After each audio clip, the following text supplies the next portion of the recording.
Praise lord. ఉదయకాండ దేవుని వాగ్దానం ధ్యానం చేసుకున్నాం. ఆదికాండం 21వ అధ్యాయము 20వ వచనం.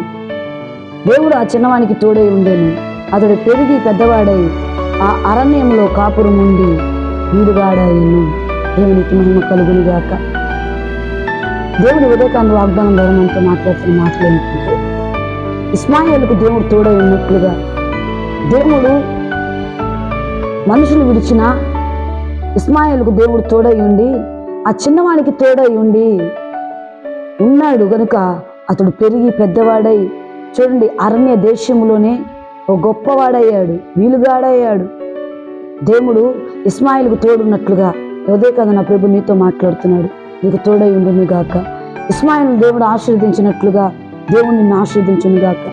చూడండి, అక్కడ హాగరు ఇస్మాయిల్ను ఇద్దరును అబ్రహాం గారు తన భర్తే అయినప్పటికీ విడిచి దూరంగా వెళ్ళిపోయాడండి. తన సొంతము అనుకున్న వారే ఆగరు తల్లిని విడిచిపెట్టారండి. ఆ ఎడారి మార్గంలో ఒక్కటే ఎంతో అలమడించిపోయింది, ఎంతో కన్నీరు కార్చింది. నన్ను ఆదుకునే వాళ్ళు ఎవరు లేరా, నన్ను బ్రతికించేవారు, నా బిడ్డను బ్రతికించే వాళ్ళు ఎవరు లేరా అన్నట్లుగా ఎంతో ప్రాధాయపడి కన్నీరు కారుస్తుంటే ఆకాశం మండల దేవుడు చూచాడు. దేవునికి మహిమ కలుగును గాక. హాగరును దేవుడు చూచినట్లుగా ఉదయకాందు నా ప్రభు నిన్ను దర్శించి చూచును గాక. ఒకవేళ ఎవరు లేరని నువ్వు బాధపడుతున్నావేమో, అందరు నా వారు అనుకున్నానే, అందరు నన్ను త్రోసివేశారు, ఇదిగో ఈ శ్రమకు నన్ను ఆదుకునే వాళ్ళు ఎవరు లేరు, నీ బాధకు నన్ను బలపరిచే వాళ్ళు ఎవరు లేరు, నేను కృంగి ఉన్న సమయంలో నన్ను ఎవరు కూడా లేవనెత్తేవారు లేరు అని బాధపడుతున్నావు ప్రియ సహోదరి సహోదరుడా. నా ప్రభు ఉదయకాల వాగ్దానం ద్వారా హాగర్ని జ్ఞాపకం చేస్తున్నాడు. హాగర్ను విడిచిపెట్టినట్లుగా నిన్ను కూడా అందరు విడిచిపెట్టారేమో, ఆగరు అలమటించినట్లుగా, ఆ ఎడారి మార్గంలో అలమటించినట్లుగా, ఇదిగో నీకున్న శ్రమనే ఆ ఎడారిలో మార్గంలో అల్లాడిపోతున్నావేమో, అరణ్య మార్గంలో అల్లాడిపోతున్నావేమో, కొట్టుమిట్టాడుతున్నావే. నా ప్రభు నీతో మాట్లాడుతున్నాడండి. ఏమనంటే, నీకు నేను తోడై ఉంటాను. హాగరును చూసిన దేవుడు, హాగరు కుమారుడు చూసిన దేవుడు నిన్ను చూసి, నీ కుమారుని చూసి, నీ కుమారుడికి, నీ కుటుంబాలకు, నీ బిడ్డలకు తోడై ఉంటాను ఉదయకాన్ని మాట్లాడుతున్నాడు. హల్లెలూయా. ఇస్మాయిలుకు దేవుడు ఎలా తోడుగా ఉన్నాడో అలాగే నీ పిల్లలకు, నీ కుటుంబానికి నా దేవుడు తోడై ఉంటాడని ఉదయకాన్ని వాగ్దానం ద్వారా మాట్లాడుతున్నాడు. హల్లెలూయా. నువ్వు ఒకవేళ దేంట్లన్నా బాధలో ఉన్నావా, నీకు లేని స్థితిలో ఉండి ఒక్కడవే అల్లాడిపోతున్నావా, అల్లాడిపోతున్న స్థితిలో నువ్వు ఉంటే నా దేవుడు నిన్ను చూస్తున్నాడు.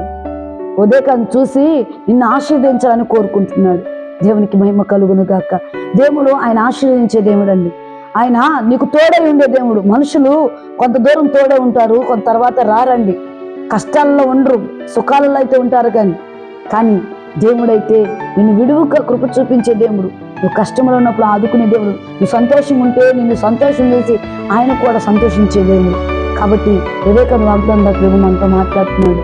చూడండి, అతని ఆ పిల్లవాడికి, చిన్నవానికి దేవుడు తోడై ఉన్నాడు కనుక అతడు అరణ్య మార్గంలో, శ్రమలలో, నిందలలో, అవమానాలలో పెరిగి పెద్దవాడై ఎంతో మేలుకరంగా, ఆశీర్వాదకరంగా ఎదిగినట్లుగా చూస్తాం.